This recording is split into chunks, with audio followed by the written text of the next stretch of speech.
Before we dive in, just know this clip is part of a larger conversation, and it gets real. So take it in and let's talk about it. I want to talk to you about something that's been sitting with me for a while now. And honestly, it hasn't been easy to admit. There came a point where I started looking back at my past relationships and started thinking, maybe I wasn't just unlucky. Maybe I was part of that problem too. And that thought didn't come out of nowhere. See, for a long time, I only saw things from my perspective. I only knew how things felt to me. I knew my intentions. I knew what I thought I was doing was right, but it wasn't until there was space, until there was a break, that I started hearing how I actually showed up. And hearing that was uncomfortable because when you're in it, you don't always see yourself clearly. Sometimes it takes distance.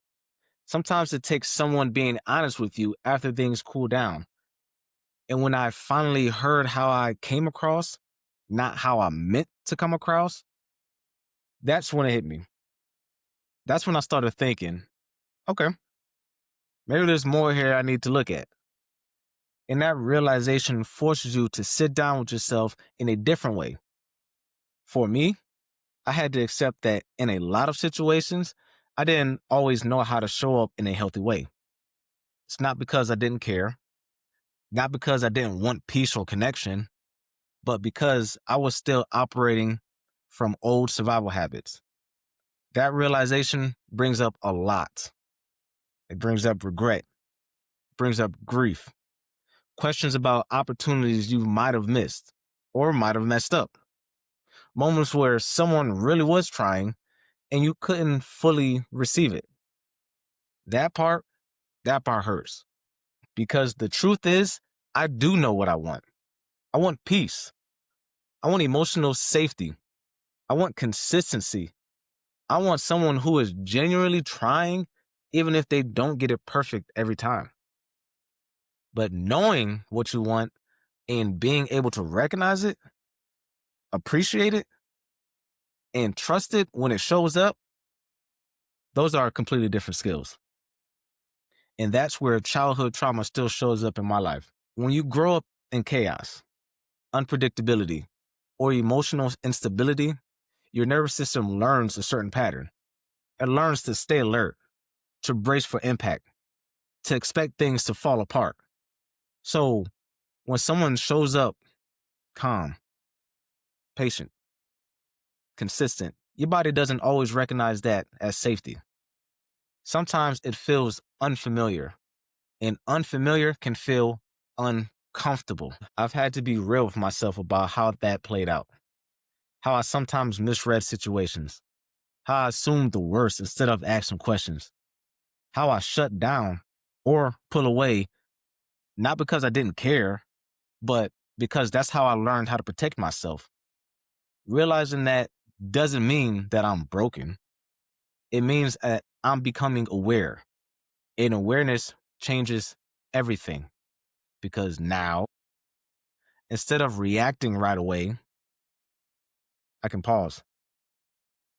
I can check in with myself and ask, is this actually happening right now? Or is this something old that's coming up? That pause matters. It gives me space to see effort where I once only saw a threat, to recognize that someone might actually be doing their best, even if it's imperfect, to allow room for growth instead of expecting everything to feel safe immediately. Healing hasn't been about becoming emotionally perfect. It's been about staying present when my instinct is telling me to run, communicating instead of withdrawing, giving myself and others more grace. I don't have this all figured out, but I am more intentional than I used to be, more reflective, more willing to take responsibility without drowning in shame. And that, folks, is growth. If you're listening and you're in a similar space, realizing patterns, hearing feedback you didn't want but needed, questioning how you show up, I want you to hear this. You are not too damaged to love well. You are not incapable of change. You are not behind. You're learning. And learning, even when it's uncomfortable, is the doorway to something better. One conversation at a time, one realization at a time, and one intentional choice at a time. And that, folks, is enough. Until next time, I'll catch you on the next one. Don't stop the reflection here. Click on the next video and continue the journey with me. Let's keep building.